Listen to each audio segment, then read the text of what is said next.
morning. Morning. My name is Sheila Kennard, and today is June the 15th, 2010. I'm in Wichita, Kansas at the Robert Dole VA Hospital interviewing Mr. Jesse Montenegro from Wellington, Kansas Okay. for the Voices Oral History Project. Thank you, Mr. Montenegro, Welcome. for agreeing to be interviewed for this project. I'm going to start with your childhood. Your childhood. Tell me about your childhood. And what was your daily life like? Daily life as a child. My title in the military? Yes. I was administrative specialist. Okay. I'm talking about before you went to the Army. As a child. As a child. Tell me about your childhood. C-H-I-L-D, childhood. Oh, my childhood was Yes. brought up by a family of 12. I was brought up on a farm. Matter of fact, I still live on the farm that way. A child of 12. Where were you in that 12? Not the 12. Number. The normal. No, the number. What number child I were you? was the middle. Middle the child. Middle child, Okay. yeah. All right. I was 12. Great. Yeah. And let's see, I lost my. Who's the oldest? Who was the oldest? The one, my brother John. Okay. Was the oldest of the boys. I come from a family of 15, but 12 of us survived. I have an older sister, though, which is oldest. She's still living. Matter of fact, there's still 11 of us still living, and we're hanging in there.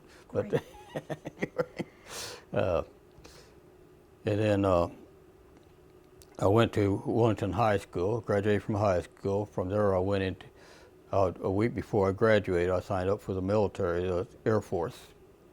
And then from the Air Force, I went on into basic training, Lackland Air Force Base. I was 61, and then completion of service in 65 out of March Air Force Base, California. Okay. We'll get to that later. Oh, but okay. before, I want to go back and talk a little bit about your parents. Tell me about your parents. Your mom and dad? My mom and dad, they were immigrants, actually. They were immigrants. They come on in. Each year, they would have to sign a document stating that they were immigrants and where they lived at and keep up their place of living. Where were they from? Mom was from Guadalajara, Mexico. Dad was from Huipana, Michoacan. That's where he's from. And how old were you when your parents died? I was already out of the military. Mom passed away. Dad passed away in '68. Mom passed away in '84. Okay. 80. Do you speak any other languages other than Spanish? Do you speak Spanish? Actually, I can. My older brother and sister, they can speak Spanish fluently. I speak brokenly. I was born in a small town named Sharon, Kansas, so we were brought up around English. the non-Hispanic people, and therefore we did not pick it up fluently. Although my mom and my dad did speak Spanish to one another, they spoke Spanish to us, but we would respond back in English. So that kind of offset. And being part of this world, is more important to them that we pick up the dialects of this country than what we would of the other. Whereas it would have benefited both ways if we would have picked it on up. But after you get so old, you have no excuse for not picking it up, you know. That's a good answer. That's a good answer. Did you read any Spanish publications or listen to Spanish music? I always pick up some article and try to read what I can in Spanish. I also watch it on TV. There's some historic Spanish program that has very good cultural programs of the Hispanic living. Very good. Tell me about your school years. You told me you went to Wellington High School. Right. What about your elementary or middle school when you were before you got to high school? Tell me about school for you. What was school like? Go for us. Did you go to school with just Mexican kids? I was actually school. My school, as starter, be fine, was actually a half mile from where we lived at, and we would have to walk that from the house to the school, and you can about imagine how cold it was during the winter time. It wasn't air conditioned or anything. I mean, we had an outhouse. We had and we had one room school and one teacher. She taught all. And how many kids in your class you think? At that time, there were probably, I would say about 12. Okay. 12 there. And then we went on to, they closed that school, so we went on to Wellington School. And we were placed amongst the Anglos, or the non-speaking Hispanics. And coming from the country to the city, it was kind of a difficult task for us. We weren't used to that. We was used to the country living and not used to being mixed in with other people. Therefore, at that point, the school system decided that we shouldn't be there, so they put us with the Hispanics. And that didn't work out too good, because we come, yeah, it was a change for us. We come from this to an environment that was locked into itself, and therefore I went there for about a year. So my mom took me out of there and put me into a parochial school, Catholic school. And then from there, 8th grade on, I went to high school, and I had my own group, my own social groups.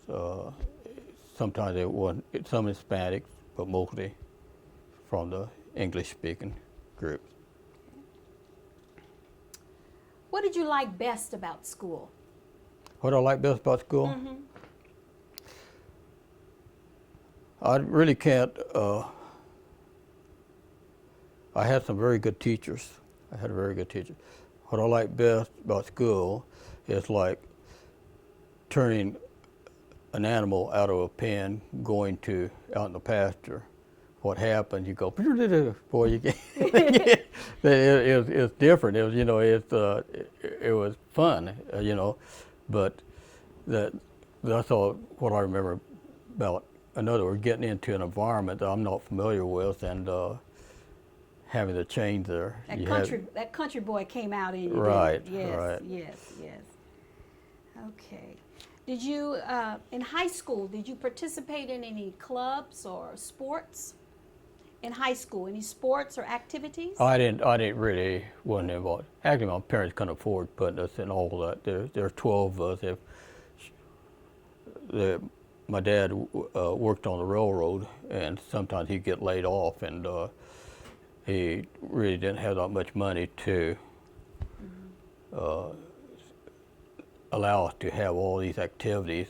And quite frankly, getting back to being cut out in the pasture, I don't know if any of us in the family would want to be involved in something like that anyway. Did you say your dad worked for the railroad? What did he do for the railroad? He worked on the rails, tieman, I guess. That's the best I can. Okay, that makes sense. He did what most other immigrants that was on the end of labor work. Right. Okay. So your school was predominantly Latino. That you went to a mixed school. They didn't like it.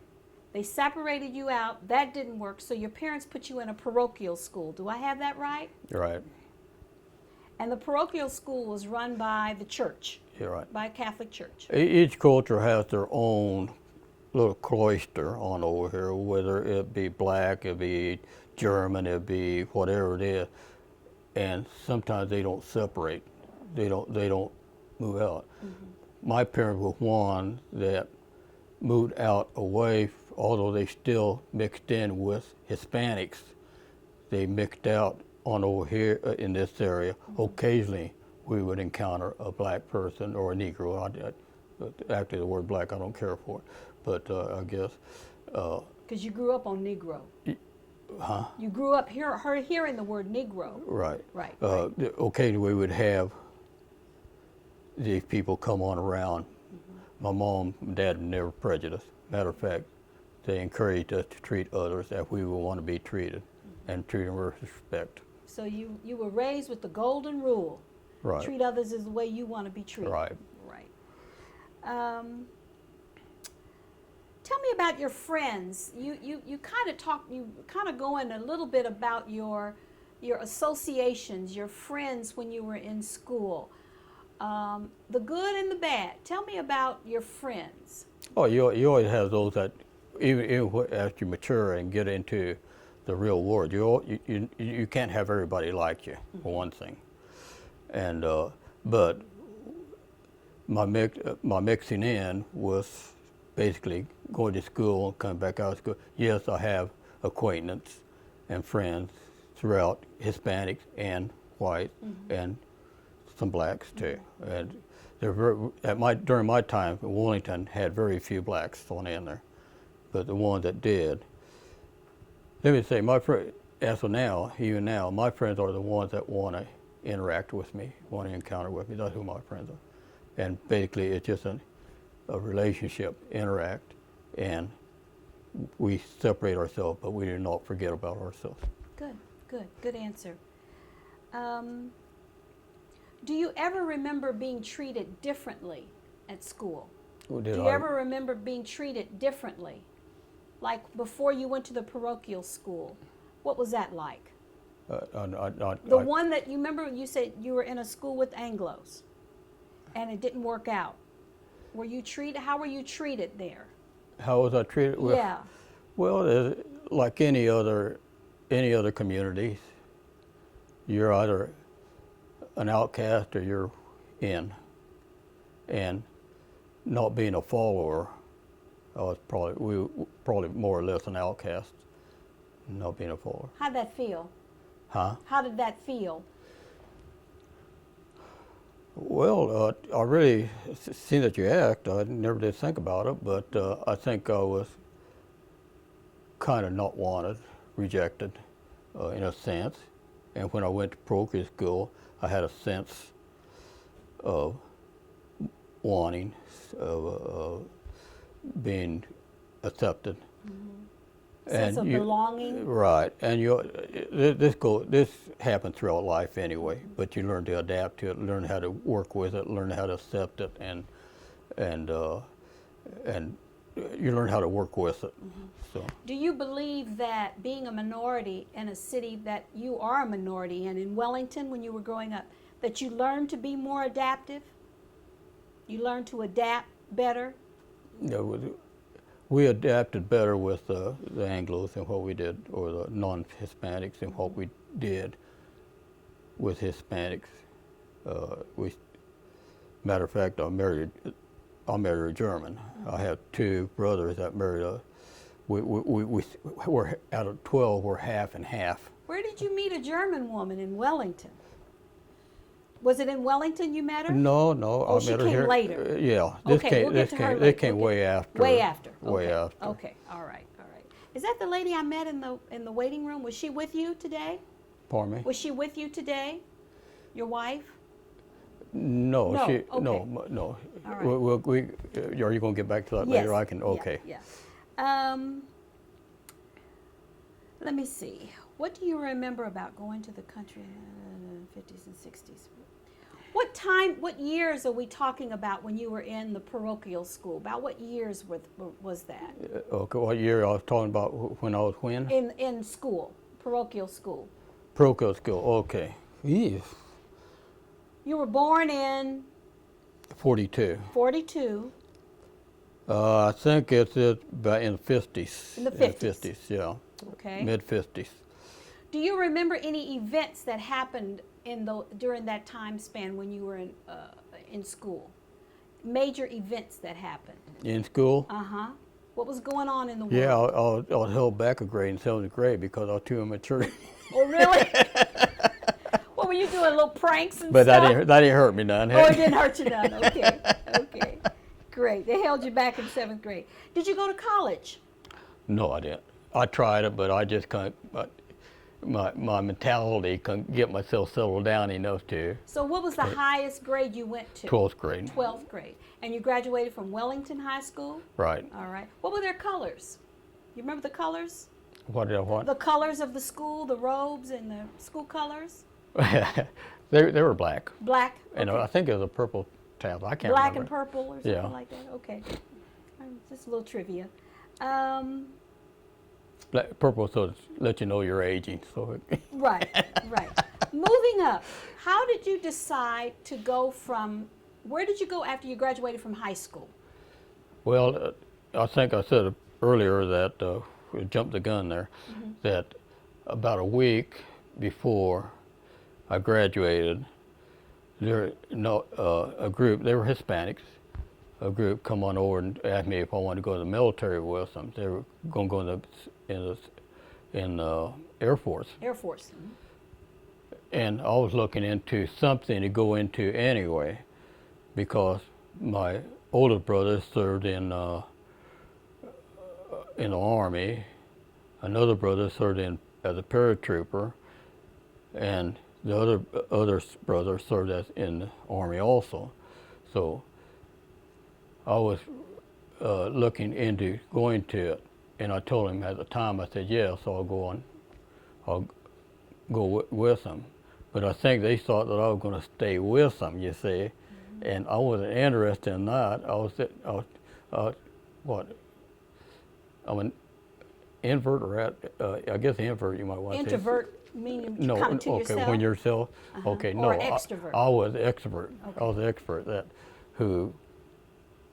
I don't want to be tied into anything. So from there, I went from Lackland. They sent me onto the base by myself. I didn't tell them to send me to do that, but they just did it. But anyway, that was my decision to go in the military. I was still tied to my mom's apron. I was still this little kid that tied. Of course, Mom was very, very protective, and my mother. When you went to the military, you went to the Air Force, and you stayed. Where were you stationed? My home base. Yes. My home base was Riverside, California. Riverside, California. I was there for 4 years. They finally asked me if I wanted to go overseas, and I said no. I was just a 4-year man. I was a 4-year man. So after 4 years, you were done? Huh? After 4 years, you were finished? Right. Okay. About 2 years in, they asked me if I wanted to go overseas. At that point, I was in headquarters 15th. In Riverside, California. Yeah, Riverside, California. Okay. We always saw all these missile sites on around. What did you do with in Riverside? What did you learn a trade there, or what other than your basic training? What did you do? No, they out of basic training, they took me on the job training to my base, and from there, keep in mind I didn't do too good in school, but from there, from the start of basic training on, if you do not pass these tests, you're out of here. And I think I aced most of them. Good, good, great. So it's a mentality of a. Do you recall the time when the Vietnam War started? Oh yeah, yeah. I was in headquarters. You were in headquarters? Yeah, because I had to go to command post. So what? Do you remember how old you were then? I was about 22. 22. About Great. 22. And you've already told me that you had 3 other brothers that were in different fields of the Army or the paratrooper, etc. Yeah, right. Okay. Would you say that you are pretty much? No, I don't like that question. Well, I'll ask it. Would you say you're like other Latinos of your generation? In other ways, are you different or similar to the other Latinos in your generation?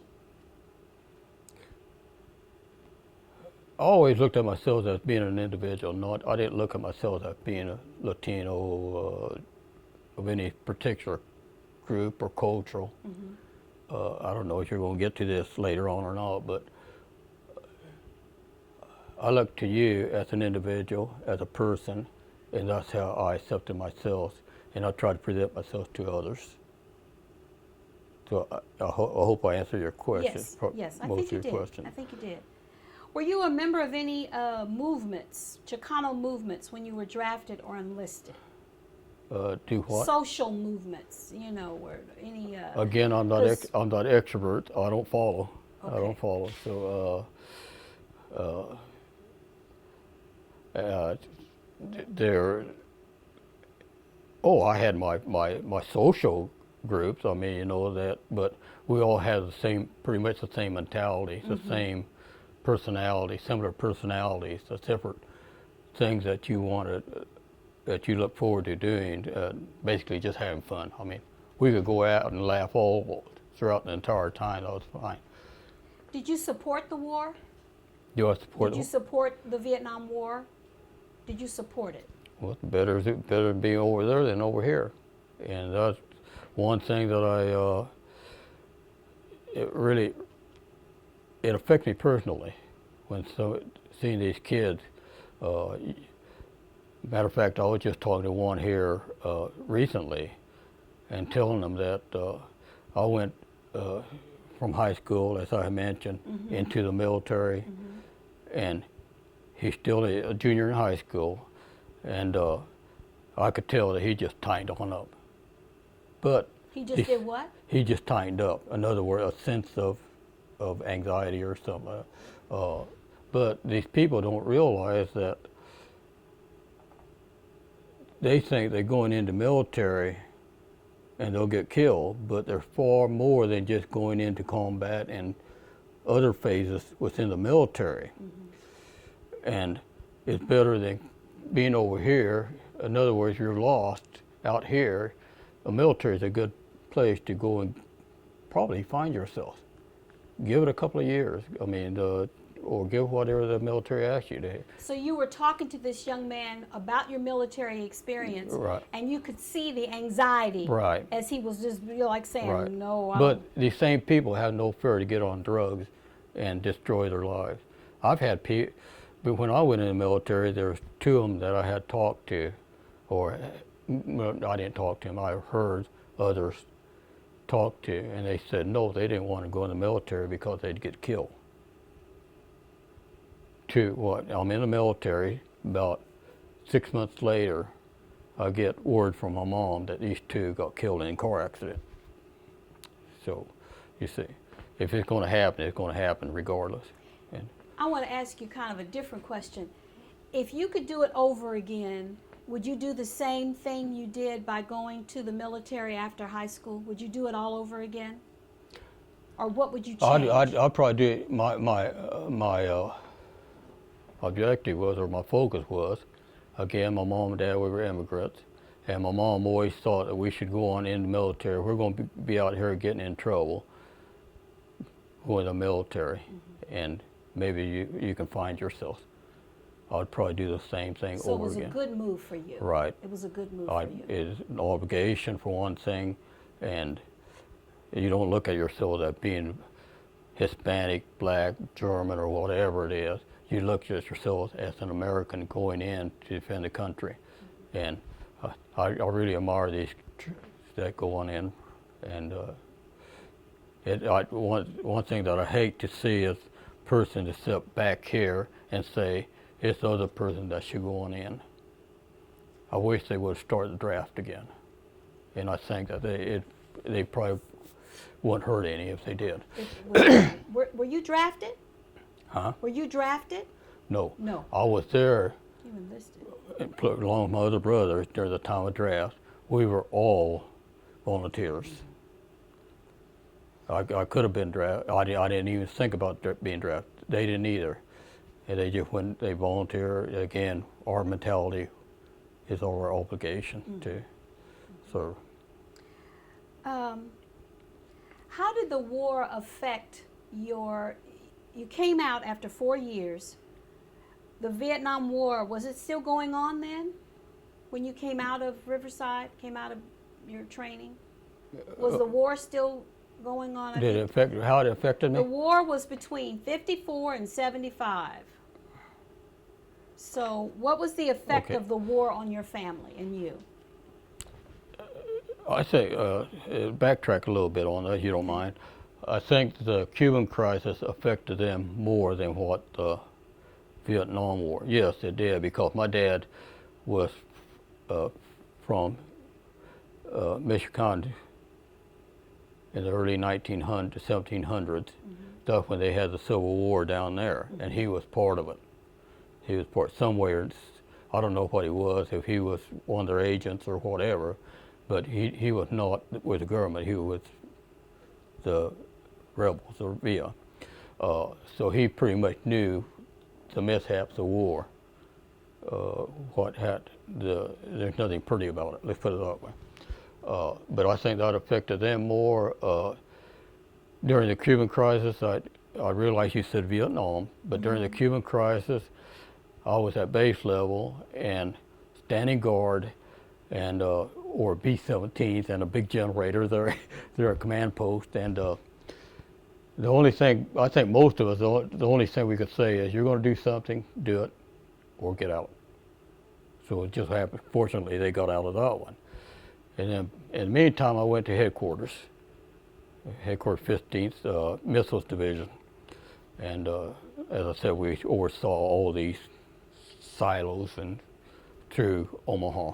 That's during the Cuban crisis. Yeah. Which was about what year? Yeah, this time. Matter of fact, we had a missile about a mile and a half from our house. There on the farm, you see. So we're very familiar with that. And I had a chance to come on in and go down the silo, but at the time I didn't have a top secret crypto to get on in there. So they scratched that. But anyway, I was okay. The French left, and then I came on in. The Vietnam War started coming on in after Kennedy's assassination. Vietnam War started coming on in, and being in headquarters and administration, I had to go and be the administrative part of the command post. And believe me, seeing everybody pack a 45 or a 38 special, and you did. I mean, they weren't too comfortable. But the reason for that was that if John Doe, your companion over here, if he does something wrong, no question asked. I mean, and it's a direct hit. So what would you have done? What have I done? Yeah, and what would you have done? You say if you didn't do something right, what would you do? I was administrative. I kept up the. You mean what was my specific job? Yes. Okay. When I got to the command post, my job was to type up messages coming on in and hand to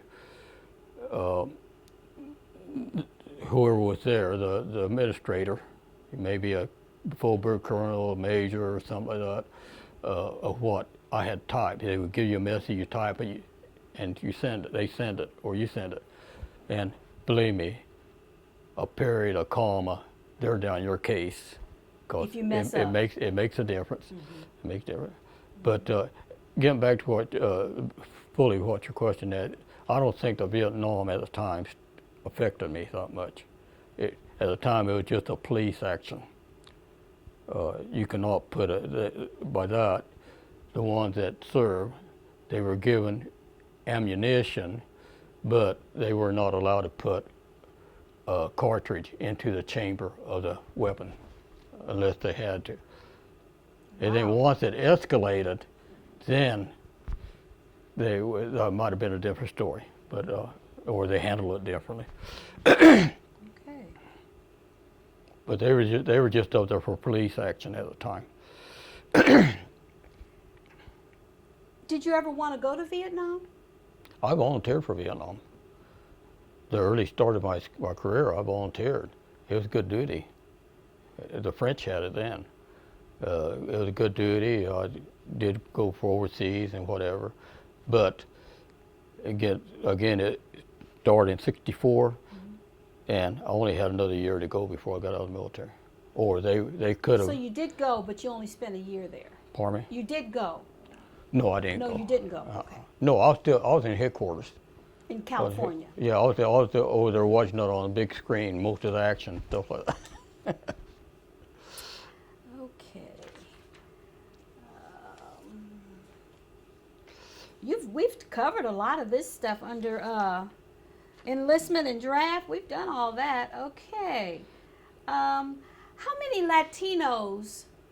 I know you say you look at people as people, but what was the breakdown of people in your unit? What was it like in California? Base level is diverse, but let me say, I'm not saying that I never did talk to Latinos. Oh, I know. You're saying that you just treat people as people. One thing I like about military is very diverse. Okay. I'm a diverse person. Matter of fact, when I before I retired from post office, I was in charge of the diversity committee. I oversaw it, and I had to have a mixture of. But when at base level, we had it all, and that was the first time I ever encountered different cultures, different nationalities, and both of my encounters were one Hispanic. The greater one that we really stuck together, and maybe two, maybe some other, but some were Germans, Italian, Polish, and you're talking about not getting along. The Germans and Polish can't get along too.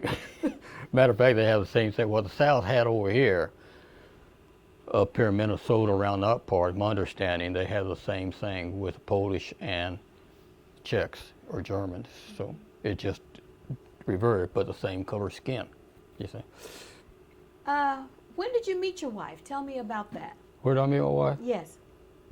So let's say you left your post in California. Where did you go after that? Well, from time California. Yes. Oh, time California, I was going to see the world. I was out. I don't know how I was going to see it. I only had $100 in my pocket, but I was going to see the world. I'd cut out. Luckily, I made it back. Okay. So you went to see the world. I met and again, being extrovert, I had my time. I had my time of party. I think things just happened. I mean, you had your calling. You had the one that you're supposed to encounter, and what did you feel called to do? Just see the world. You just wanted to see the world. That was after you got out of the military. You said, "I want to." Well, my wife came. My wife was in a convent. She was in a convent? Yeah, she was. We're Catholics, but there's one thing you should try to understand about convents. A woman has a chance to go on in, and they have vows that they take. And she didn't take her final vow. Because she met you. She got out. She wasn't even looking for me. Oh. I wasn't even looking for her. Mm-hmm. We was out partying, nightclub actually. She doesn't like anybody know we met at night. She thought it was, but it no different any place else, Yeah. But that's where we met, and it was just I don't care what you're doing or what type of person you are. You're still going to that certain person. You're still going to whittle down with them. I mean, even though you're still there fighting. So that's where that. It just so happened I'm very fortunate. And she's of German descent? Mm-hmm. She's a German descent? Yeah, she's German descent. Okay. Well, until she met me, and then she was French, and then whatever. She became more diverse. You can edit that. Yeah. Because there's a lot of that coming in. Okay. Yeah. All right. Didn't know what diversity was till she met me. Till she met you. Yeah. Till she met you. Yeah. All right. Let's see. Okay. You've told me about the ethnicities on base. Did you ever face any discrimination in your time at in the service? Discrimination. Did you ever face any? Well, Or they've you had, felt like they're treating me because I'm Mexican American, Latino. Which do you prefer? I know you probably but just prefer me to call you yeah. Jesse, right? But You're talking about overall. yes, when you were in the military. You always have discrimination. You're not going to get away from it. Yes, there was some times when I thought that they thought that everybody should own one, too. So that was my thought. Of course, I think different than what others. I mean, and it wasn't only in that. It was so Wichita is kind of backwards. It just started out. Matter of fact, I predicted what was going to happen with my cultural, my diversity group. My right-hand person was a black woman. I had to say that to differentiate the person. And the other one was a Vietnamese who was a boat person. He was a boat person that came in from Vietnam. He was part of my group. And yeah, there was times when I thought. So what happened to the diversity group? I think they broke up. I ran across a gal here recently. I think I can't say that either. But the diversity group was something that they wanted, that headquarters wanted nationwide, and so often the government would get something and put it down on a piece of paper. They say a word or two about it. Yeah, we have talked about diversity. We have diversity. But they wanted a committee to get started, and make a long story short as to how I got to be the chairperson, no thanks to my right-hand person that I had there. They found out with this group they had something that they couldn't shake. They didn't know how to shake, how to, and it went all the way up to division. That occasionally, I think they could have taken my computer away from me because of the way I was responding. So sometimes. You said once a minute ago. You said that war is not pretty. No, war is not free. Nothing free. It's not pretty. You said it wasn't Oh, pretty. not pretty. Okay. Mm-hmm. What did you mean by that? What do I mean by that? Yeah, is that with reference to the Cuban crisis? When you said war is not pretty, you kind of. It's of any knowledge of war that I know about. Unfortunately, Tell us about that. We had it from day one. Mm-hmm. What you have people coming on in. You have it's just like immigration. You have people coming on in, and they mix in, socialize with others. The killing, right now it's hard to understand how a person can use a human body for a weapon. But in that sense, and overall, is you come on in, you may have family over here, and then you start another one over here. Well, part of human nature. I can probably go on and on with something like that, Okay. Something that, and they're good people that just because they get mixed in or they made a bad choice or made a wrong choice, doesn't make them a bad person, Back in the States, after when you were out seeing the world, there was a large anti-war demonstration going on. A large one.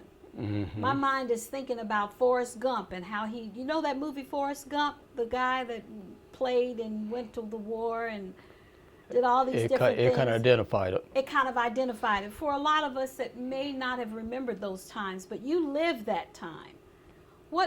How do you feel about anti-war demonstrations that were going on, particularly during this time, Vietnam War, Cuban crisis? And did you participate in any of it, or just tell me about that? The anti-war demonstrations. How do you feel about that? All I can tell you what my feelings were during that period of time. If I say a strong word, pardon me. Say it. We want it. We want this to be juicy. People are up here talking about love. the type of love is opposite what the true meaning of love is, and you're up there getting your tail shot off, and they're up there speaking about love, tiptoeing through the park and whatever, and you're up there tiptoeing, so hopefully you won't be noticed, but you stand out there and stand guard out at the flight line, and then you see a light going out, these lights are down there on, and you wonder what in the world, even in a peace area, you wonder or what in the world's on out there. I mean, I could see where some of the people take drugs when they're in there just to give them the courage to go on, or somebody ram right through the fence during this period of time. But the biggest part is to have somebody up there demonstrating, and you're up there for the country. You're up there for their freedom. You're up there thinking that they should get on, they should just grab them, put them on in here, and see if they think that way. See if their mentality doesn't change. See if their song doesn't change. Right. Their tune doesn't change, sure. Do you know any Latinos that participated in those anti-war demonstrations? Do you know of any? Do I know of any Latinos? I really can't. I know there's some in there, but I don't. Okay. I don't have. They're no different than any other cultures or. The media plays up war, fighting, all of that. How do you think the media, TV, radio, print, how do you think the media influenced the war or influenced you? The media influenced a lot of things. They influence it not necessarily the war. Some of that shouldn't even be said on TV. You mean some of their secrets? Yeah, or? some of the stuff they bring on out, whether war or whatever. But they control the people if they're followers, or they don't have their own mind or their own judgment of mind. But media has always been that way. Media. Does it influence you? Does it influence you? No, it doesn't. And I get tired of turn on TV and seeing if it's a war or like 911 or whatever, and they keep showing the same thing over and over again, talking about, I mean, once enough, or once an hour is enough. I mean, but no, as they're talking, they're coming back, reverse up, back. I mean, that affects them. And then they wonder why so much is going on, you see. So. You ought to run for president. Okay. You'd be a good one. Okay. I am opinionated, so. And that's good. That's what they want. That's why they're doing these interviews, is because they want to hear what you, as a man that has experienced these things, that's why they're putting this together. And I think it's wonderful. Did you suffer any disabilities or illnesses as a result of your service? Or have you had much dealing with the VA at all? I haven't had trouble with VA. As a matter of fact, I have a disability with them, and it's not during time of war. Okay. During this period of time up to when I went on in, and people don't understand this, we were GIs. Government issue. And so government took care of everything, right? I mean, they put you down to bed, they give you your clothes and your food and whatever. Was the food good? Huh? Was the food good? The airport had pretty good food. Did they? The airport has pretty good food, so I will say that. Now, I can't speak about the other. Okay, all right. So you were a GI. Now, you would have my brothers on there. They may not say the same. C-ration and everything. All right, but, go ahead. Anyway, I think I lost my line of thought. You were talking about being a GI and having disabilities. But now, I think it came about. Oh, yeah, the disability was during that period of time. So I hurt myself. I hurt my knee. So I have disability with here in the VA, 20% permanent injury. But now you go on in, I think they changed the tone somewhat. I was only drawing $86 as an E4 in the military during that period of time. That was a month, I think. Month. Yeah, because they pay it on a monthly basis. And being in California where there is kind of a luxurious, That wasn't much money. Oh, heck no. So you get your car, you get your car that's halfway shoddy and it'll put where you want to go, and then go to gas station, you ask them to fill it up 50 cents, so there's, and they look at you as you're some kind of nut or something. 50 cents. But you get people that, you get your buddies that flow with you, and like I said, you have the same mentality. Everybody will pitch in for gas and whatever. So. All right, I want to go back to the lady of your life, your wife. You met her. She didn't take her last vow at the convent, and you met her out socially. When did you all get married, and do you have children? We got married here in All Saints Church. Matter of fact, I still remember his name, Monsignor Hurdle, name, and we had. What year was that?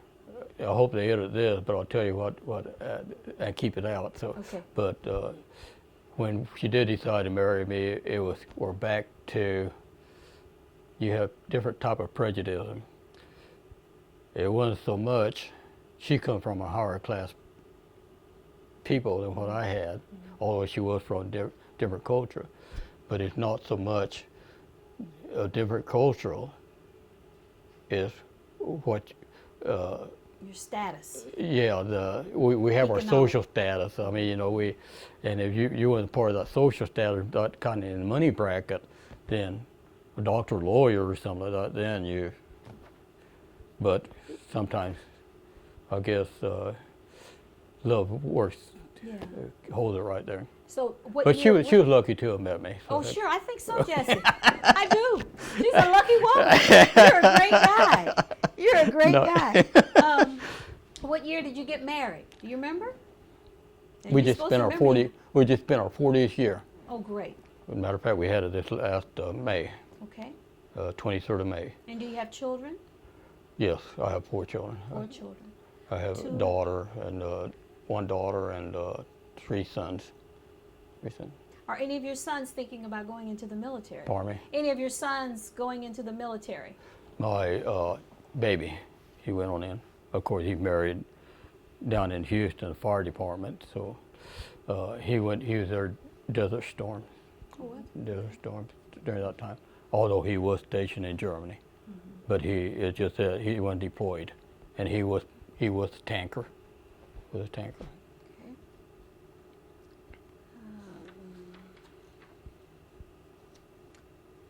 Mother's oldest son, he can't hear.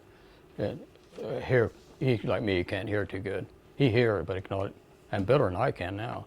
But right now, and then my next to the oldest son, well, sometimes we get lost, in life, and hopefully we can find ourselves. Does he live with you? Yeah. And how old is he? 36. 36. Maybe about 34. 34. 34. So he hadn't been able to find himself yet. Yeah, he hadn't been able to find himself. And it's really up to him at his age. Yeah. Like I tell my wife, I said, all we can do is just be what we was intended to be for him. He is our son, so you see, the rest is up to him. Do you participate in any groups now that you're a retired military? Right. Do you participate in any of those? Yeah, with the church, there's a program within the church. It's called Cursil. It's a short course of Christianity, and that's all it is. Very simple, and it's I've been part of the leadership, and matter of fact, my wife's going to take over the leadership of the movement here for Diocese of Wichita. Should be taking it over. So So how far is Wellington from here? You all have to. Do you make the commute every day? Or the distance from here to Wellington. I'd you say about 40 miles about south. 40 miles. Interstate 35, right down at the first opening. Okay. All right. That's where they were going to put the casino. Right. That's what And I heard. I'm glad, I only live 4 miles from there. I'm glad they. You want them to do it? No, I didn't want No? to do it. I live 4 miles. I don't want it. If I want to go, I go to Vegas. That's okay. What's done in Yeah. Vegas stays in Vegas. Cute at Vegas. Yeah, that's right. That's right. Okay. Do you think that you talked about the Cuban crisis. A lot of people don't know about the Cuban crisis. Yeah, It's Cuban not taught. I mean, we know the World War One, we know Vietnam, we know Korea, but the Cuban crisis, what effect do you think that had on our history, United States history, on your history, the Cuban crisis? I think that was the closest thing to having a war here in the United States, for the war to come to the United States. I think it took a great effect.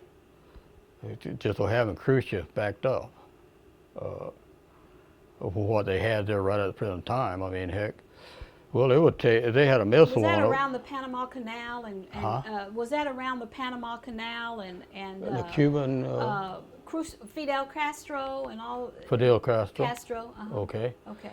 Okay, the Cuban crisis. Well, no, it was what. Okay, you said.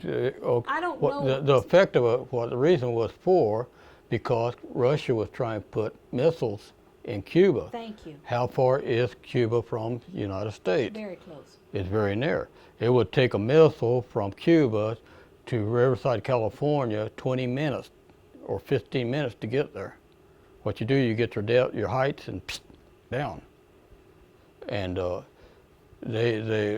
don't think the people really knew what, I mean, at the time, well, it's not our country, it's theirs, let them do it. I remember hearing, because we're in Wichita, Kansas, I remember hearing that there was a missile set for McConnell Air Force Base, because we're kind of center located. Yeah, we were surrounded by it. Surrounded. So Wichita was surrounded. Surrounded by it. So was this a part of the Cuban crisis then?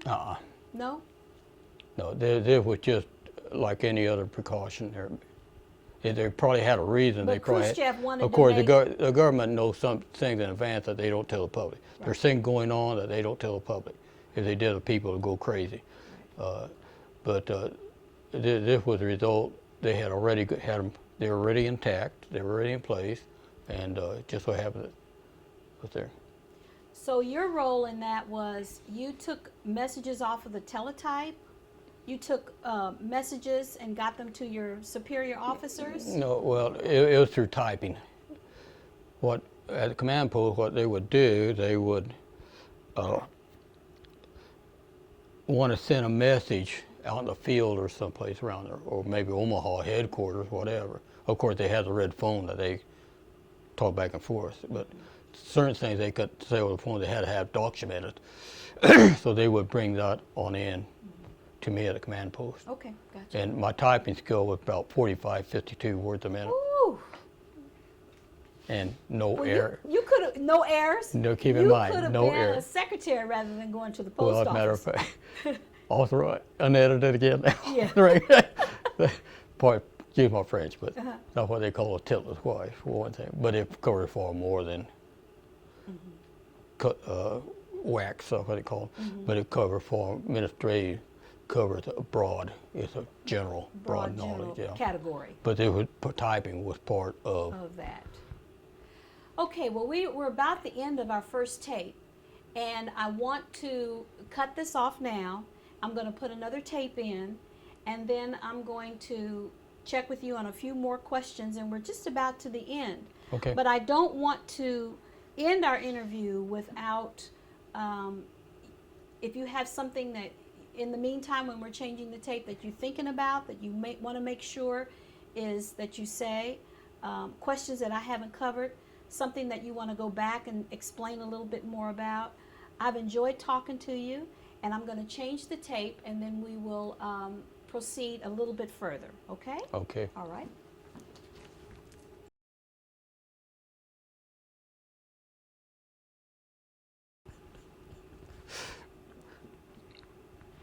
Okay, we're running. Second? Okay, time to I get got serious. it. Okay. Yeah, time to get serious. Did you think of something you wanted to? I got it. Oh, you got it? Yeah. Great. You know what? Whenever I come to one of those things, I'm gonna pause it. Okay, say that And- again. There's always more. Yeah. There's always more to a Yeah. campaign. There's people serving. They may not be in uniform, but they're serving the military, and undetected, and not spies. They just have a different purpose. The purpose is different, whatever purpose they have. You see. Do you have any stories or situations that happen that you can tell us, either from your childhood? Excuse me. Okay. Let me start. Actually, right. start over again. All right. Tell us something about. They're looking for stories, situations that happened that you can share with the camera about your experience as a Latino veteran. Whether it was the way you were raised, your married life, or when you were in Riverside, California. Situations that would be interesting to people to know about your experience as a veteran. As Hispanic or Yes, yes. The main focus of this is Hispanic, but I realize that you look with a much broader lens. You're looking at the whole picture. But this is kind of focused on you being a Hispanic man living in this diverse world.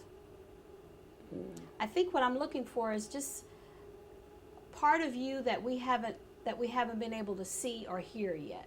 Something that you think is noteworthy that we want to capture for the camera.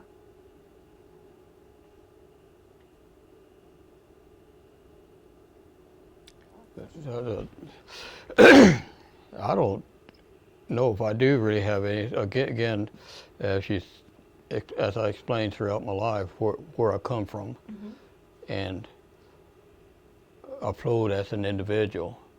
Being Hispanic, I'm proud to be one. I think everybody should be proud of their culture, but I should not. Although to some it may deter your experience in life that you have, or being put in a certain position or something like that. But not everybody thought that way. It's just individuals. They were taught. It's a taught situation. Did you ever feel like you were limited because Yeah, I don't feel like I was prejudiced. Anybody prejudiced against, but as far as and the one that did feel that way toward me, it was a taught situation. It was taught, and plus the color of skin does make a difference also. So I really can't say I fully fill in the category. The tone of voice, the type of vocabulary you have, the type of what plays the person. I speak the way I speak because of the ones I were brought up around, and you automatically just pull on in. The accent probably not as strong as others would have, you see. So it all everything starts from a point, and I don't care what it is. It starts from a point and goes there, and this is where my point started with this group on over here. That's all I've heard. As your child, you have every language in the universe that you can speak, but you speak the one that you are bonded with.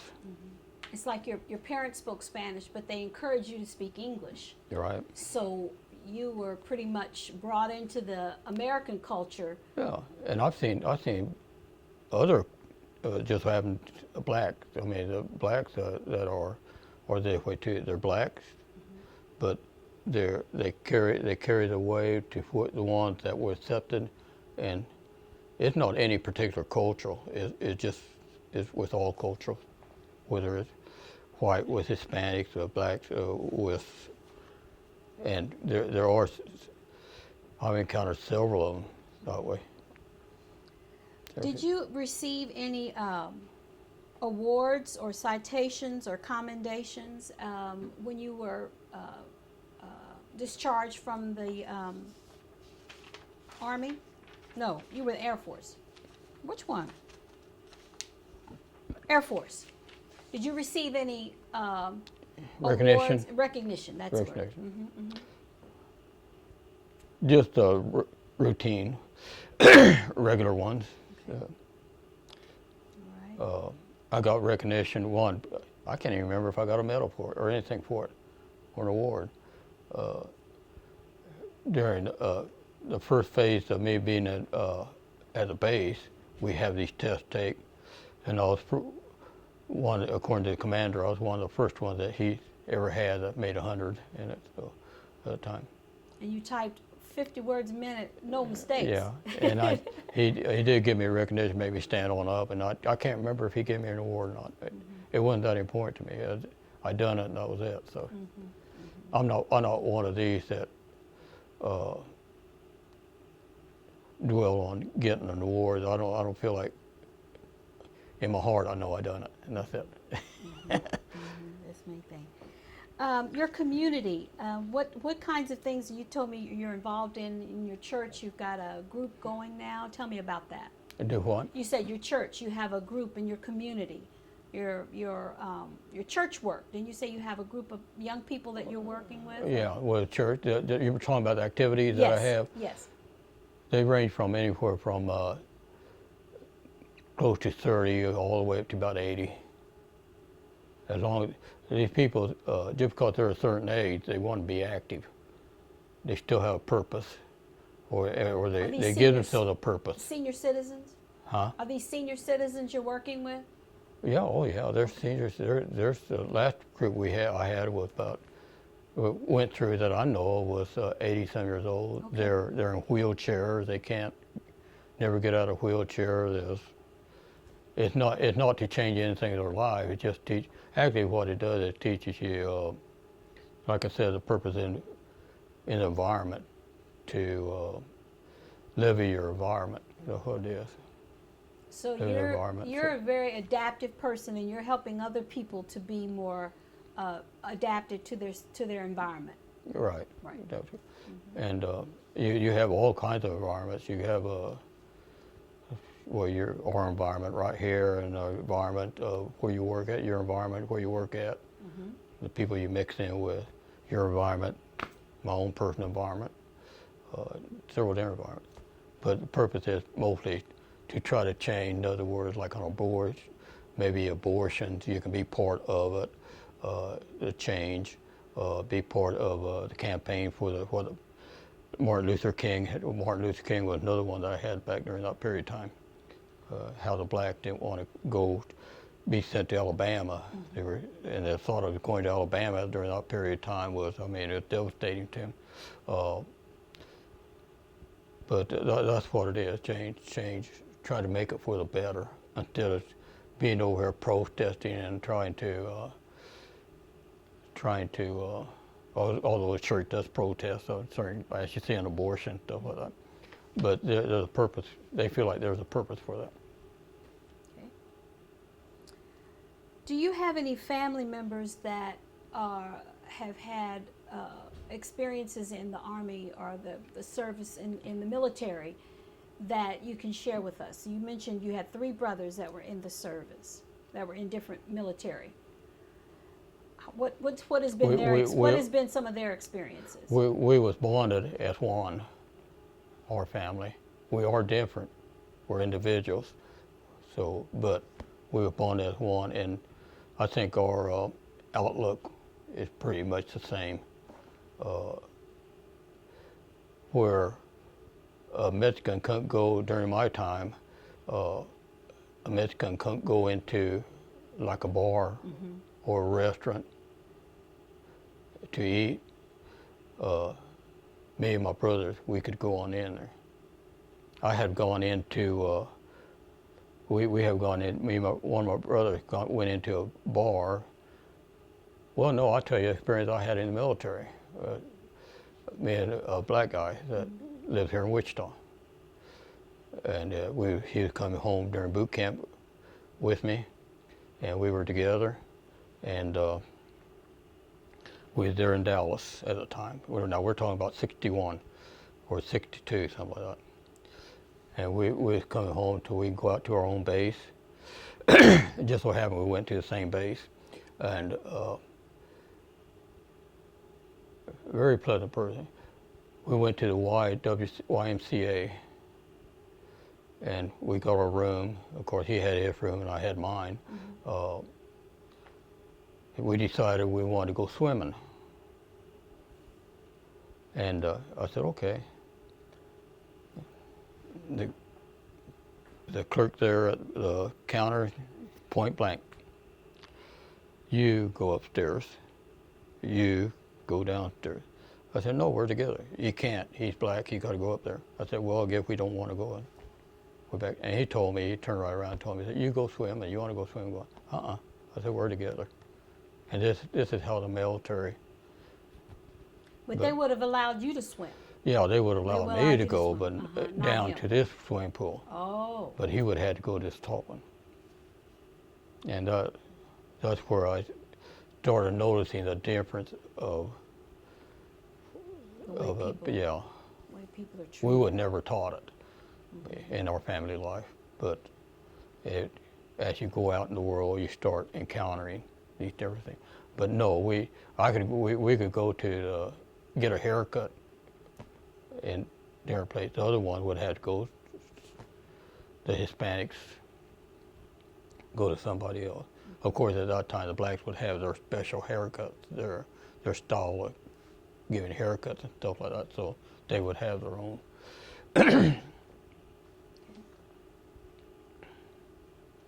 So tell me about your service, going from after you got married, and you have your kids, then you started working for the post office. Mm-hmm. How did you get hooked up with the post office? How did you end up with that? And you stayed there for how many years? I ended up with 42 years credited from the government. Of course, you got 4 years military and 4. I ended up with that. I really, basically, I always wanted to make a career with the government, and just so I had the post office was the next thing here. I didn't even consider the VA or look into it. I did go to the base, but just getting off a base, I mean, especially just only earning about $86 a month. I mean, you know, and you had to be stuck there in your room. I mean, anyway, that was a personal thing. But I took the test. Matter of fact, I took it, I don't know how I done it, but I took it 3 different times. The last time, I think I made 100 in it. I flunked the other 2, but I made 100. What happened, I don't know. But I ended up with that. Of course, I had to start at the bottom, and okay. And then, as I went through, somebody told me, you ought to get promoted. I mean, you should be promoted. You have the capabilities. And I said, well, I'm really not interested. I'm not, let somebody else have the headaches, you know, and stuff like that. But anyway, I decided to put in for promotion, and they told me I had to be there 5 years. And all along, they're promoting these other ones on over here. You didn't think there was something going on with that? Well, it was more, I just detected it as networking. Okay. I would say brown nose. Yeah, brown nosing. They were doing a little more brown nosing Yeah, than you were. I always detected that. If there was some of that other part, they're not going to tell you, or they're not going to put on that it was, you know. And then there came a time when they got under pressure to promote minorities.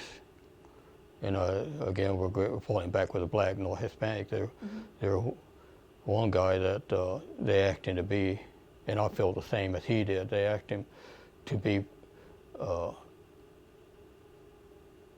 take over the EEO part. And keep in mind that this is a time when they're starting to say, hey, you got to put some of these people on in there.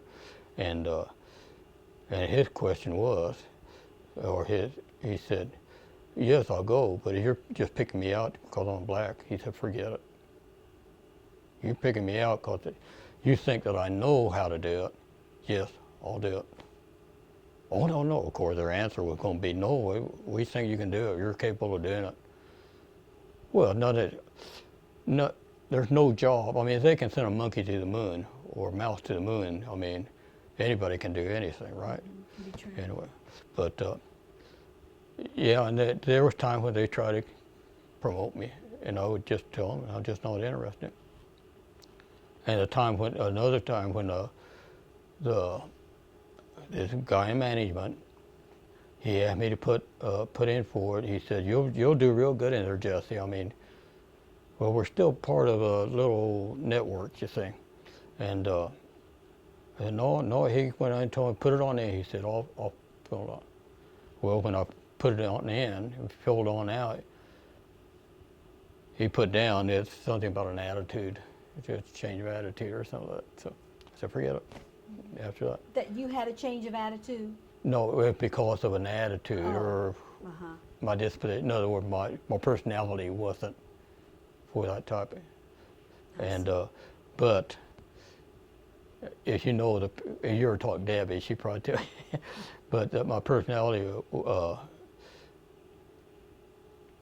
before I got on out, my superior, she asked me, she said, where did you get to know so much about the post office? Or about the government? Well, first of all, it's training through the military. Military started me. It's not much change with the military or government deals. They all have somewhat the same principle. And the other thing was that I told her that it's by doing all these jobs that people don't want to do. They're too good to do it. And that's where I picked it on up at throughout the year. You benefit from it. There's an expression in our culture that somebody's going postal. Have you heard that expression? Do what? Going postal. It means somebody has rage, somebody has anger at the post office. There have been several incidences where there have been shootings in post offices. Why is that? Why do people, and then I'm going to ask you about don't ask, don't tell. In the military, there's a big brouhaha about gays being in the military.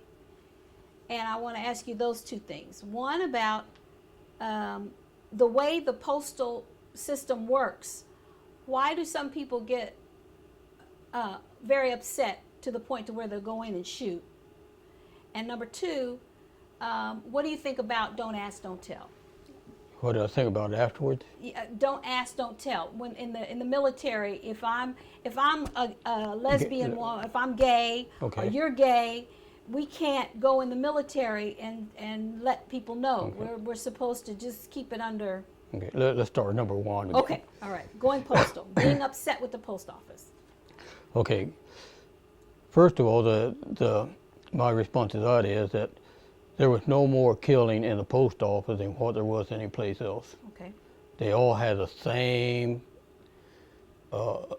reasons a person goes for their. Sometimes sometimes the management not picked too good. I mean, you know, again, we're back with networking. Mm-hmm. And in fact, what a person can put down on paper, they can, when they put in a resume, they can make themselves look like God. I mean, you know, and some people have no business being in charge. I don't care what their capabilities are. And the ones that I'm aware of, because we had, being working up in the office, had some vibes of some of those, one or two that they have had rage. Mm-hmm. And you can only be pushed so far. And if you're on drugs or something like that, it doesn't take much. First of all, you're going through a process of trying to handle your drug problems or another word I can't think of right now, but the drug problem that you have or the problem that you have within yourself. And then your addiction. You have this other person up there prodding you and doesn't know when they shunt, or when to stop. And this is part of the results of that. The shooting. Yeah, it got so bad that they even we had to use a badge to get into this point, just like around here. I mean, you know. But that to me, that was probably some of the reasons. Just because you're my friend or you associate with me, or my relative or something like that, you got a promotion, and it's very typical in corporate, typical with government. I don't know if it can ever be undone. But and the other thing is, probably another thing that comes to mind is that if I work with you, I don't know if they should put me in charge of you, because I have the same habit you have as working together most generally. I mean, if you had a bad habit or something like that, I'm possibly maybe you're my buddy or friend, I may be similar to it. And then they turn around and promote me, and then I try to correct you. Or I might be worse than what you, and they promote me, and then I over here trying to tell you what to do and to correct you. I had that happen with the military. Again, it was a black. A black guy, very good friend. He's a very, very good personal friend. Take me home to his wife, and they feed me breakfast or ask me for lunch and whatever. And then they promoted him, and then he turned on me. He changed completely around. He worked with me. They should have moved him someplace else. You see, we both had the same work habit. We make mistakes and we correct them pretty much the same way. Mm-hmm. And then when they promoted him, it changed. Yeah, it just changed. Some people it just changes completely. You get you an experienced people, no, they're going to keep an open mind. They're going to learn how to work with the system, work with others. But if they would have put him someplace else, that would have given him a fresh start someplace else, and not with. Is that why you never wanted to be really? They kept asking you to be promoted, mm-hmm. and you said no a couple of times, because you didn't want that to happen, or what? You're probably right. Yeah. You're probably right. That's probably.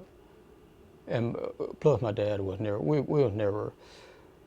If you want a job done, like I tell him, tell me what you want, leave me alone. That was military, post office. And plus, the post office is you're always being watched. You're always being watched. And I mean, they'll throw a penny on the floor so you pick it on up or something. Keep you honest. Yeah, to keep you honest. But it's no different than working top secret or secret material. You see. Mm-hmm. So I was accustomed to this also. But I think most of it is just how the person going through their life, what they have going on in their lives, and they should be made, the one that's in charge is not only the one that's immediately in charge, the ones that are in charge overall should be aware of, and they should get together and try to work with it, learn how to work with that one person, how to handle them. I used to work with a group of Latino youth. In fact, my friend Rita is the one that asked me to come, Rita Chavez. And there was not a lot of, I'm going to get back to that don't ask, don't tell, because I know right now the society is very up in arms about gays in the military. What is your opinion of that, and do you think that it's too much emphasis put on it? Just talk to that a little bit. And did you experience anything dealing with people who were of a different sexual orientation? Well, during my time, it was they didn't feel like the weakness, homosexual couldn't be trusted. That was I think that was what the philosophy was. But if a person gets approached and not gay or something like that, it does affect them. It does affect them. I know because I've had them. And of course, you encounter in the military, you can't, and especially the one you trust. If I was ever to hurt somebody, I'd probably be one of them because I trusted him, and then he Turned on you. turned on me. I was made aware of what he actually was, why he was real nice to me, but nothing happened as far as that goes. But it still affects a person that isn't one, and it's somewhat if you're not, it's still hard to understand. I mean, what are we trying for, a zero population or what? There's nothing there. There's nothing there. There can't be nothing there. And as far as the purpose of man and woman is to give the world the most important thing in life, Gift of and love. that's children. And you don't have it. The reason I mentioned the group But- of kids is because when we talk about homosexuality in the Latino community, it's not a real positive conversation because the machismo, the bravado, it's like, be a man. A man must be a man. And I just wondered if you, as a Latino man, had an experience, and you did share a little bit. Well, I had one from a Hispanic also. I mean, you'll encounter it. Well, at base level, I wasn't. I don't know. I guess I was a magnet for him. I don't know, but I had one of my roommates was Hispanic, and no, there were more than one. I had during the time I was there. There were 1, 2, 3. I almost walked in on one, on a couple of them. They were in my same room. I mean, we bed down there together. And I moved out of the room, and then the manager would come over here and told me, "You do not move out of the room." Blah blah blah. Well, how do you tell? Hey,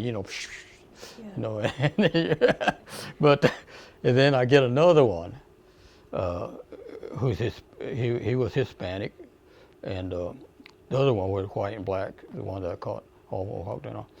He was Hispanic, and a certain thing popped up and made me aware that he was. And then I had another one who was a black. I mean, God dang, that guy was nasty. Sorry to say. They have rooms like this. Before I got to my room, I could tell you if he was in there or not. He finally got discharged. But I don't think think, that wouldn't work to the positive morale of the military. no, that doesn't help morale.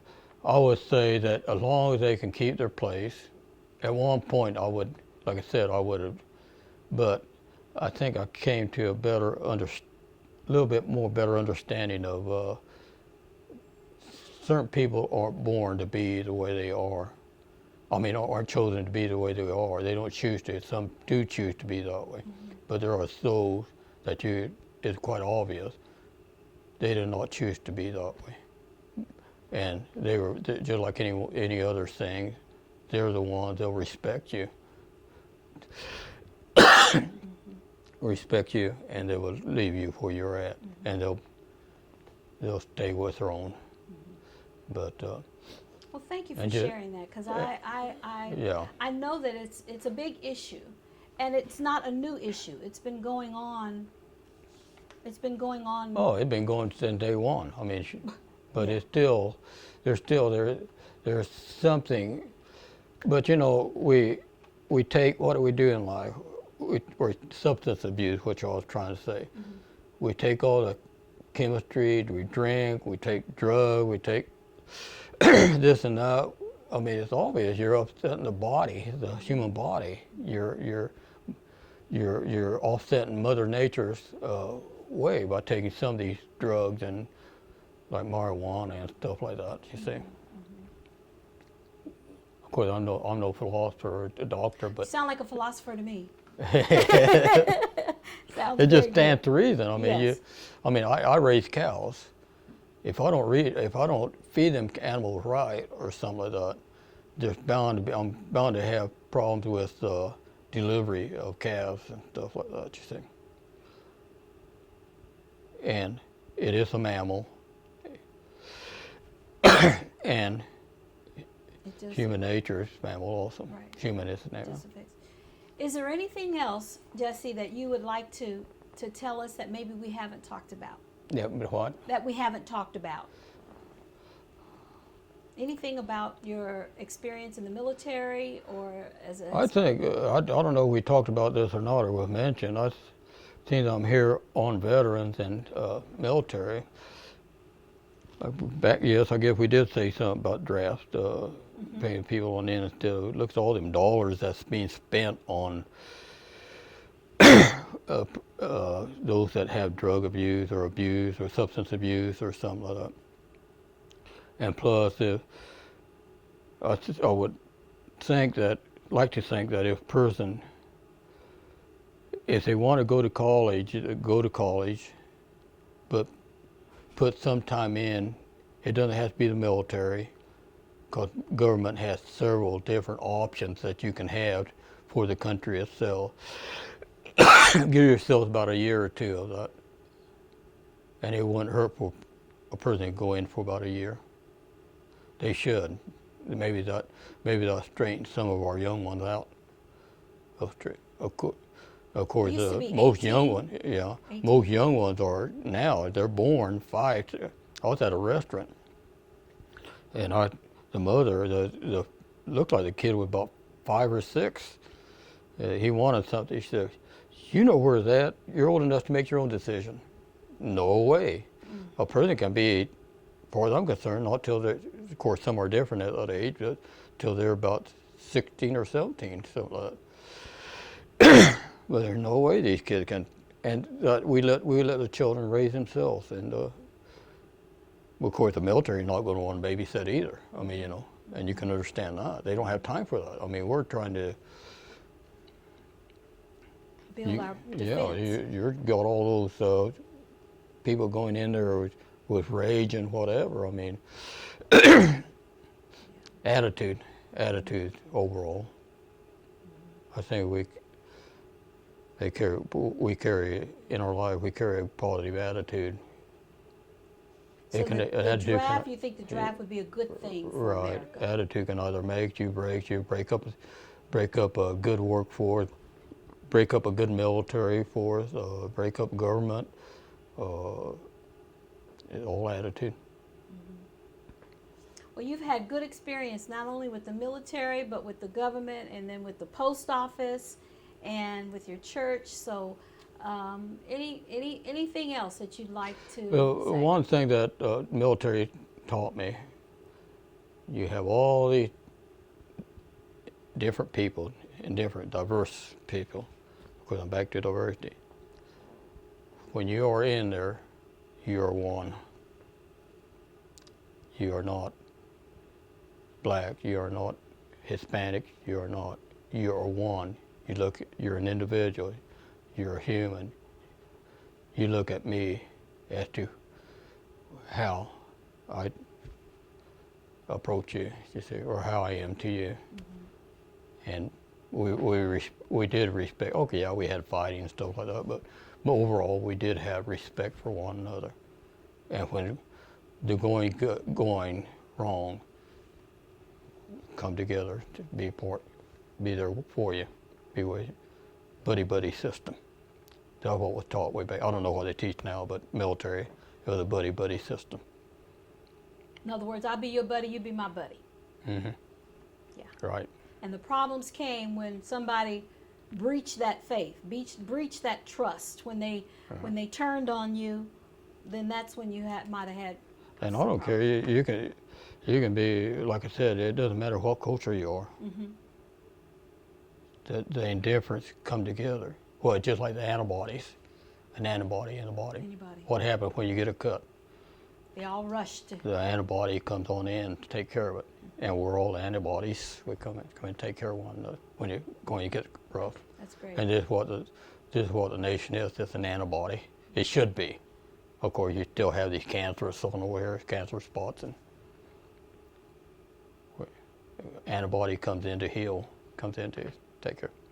I think I'm combining church and Yeah. You're combining church I'm not, and medicine and farming and all of that together. It's great. It's great. You're an antibody. You're an antibody. And you've lived your life that way, and that's been great. Just try to keep it positive. Yes. Try to keep a good outlook. I've had a heart attack, bypass surgery. The heart attacks don't come easy. I don't wish it upon nobody. So you've had a bypass? You didn't Yeah. tell us that. I guess I didn't ask you about your health history, except for the disability. You had 20%. No, that's a different thing. Yeah. No, I got a dipper. I got a dipper. Call it a zipper? It was what they call a dipper. Okay. They go through the sternum here and then down to her. Cut it open. Well, they got to open you up. I thought, well, I'd work on it. They had to work on the back side much harder. But they improved it a great deal. That's 20 years ago. 20 years. They stick a tube right on in here. Got a hole right here. Well, a scar now. They put it on in there. It goes throughout here. Drained on out. Then they pull on out. Hey, they're going to be into that. Were you awake? Huh? Were you awake? Were you awake for all that? Yeah. Oh my. I think I knew that. Oh, they take it slower. I finally had to tell them, yank it out of there. Does this hurt? No, they didn't. Should know that. Okay. Shit. Well, this has been a pleasure. This has been wonderful. Thank you for sharing your life with us. Oh, It's been great. You are now a part of our living history, and we're proud of you for serving our country, for being that antibody that just goes in to help heal things. You've done that all your life, Jesse. You've done that from the time you were a kid in Wellington to right now, you know. I might say something, seeing that I've done all my life. Everything's taught. Everything from point to taught. It was taught from our parents.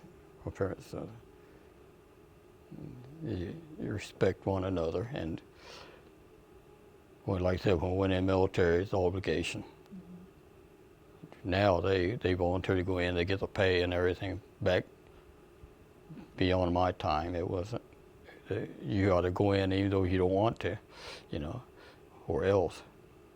But again, during this time too, there's those that volunteered to go in. You know, Now, one final word. I would like for you to give a challenge to young men or women that are coming up. What would you tell them about what you've learned from your experience in your life? What words of wisdom can you give them as far as what you've learned? we're getting back to the one that I told that just kind of shredded up, you know. If you don't know where you're going, don't know what you're going to do, give 2 years to the military. And they'll give you time to figure out, find yourself, and figure out where you're going. And the military, you want to go to school, the military would pay for your, I don't know if they still do, but they would pay for your schooling. They did back when I had it. I just didn't take advantage of it.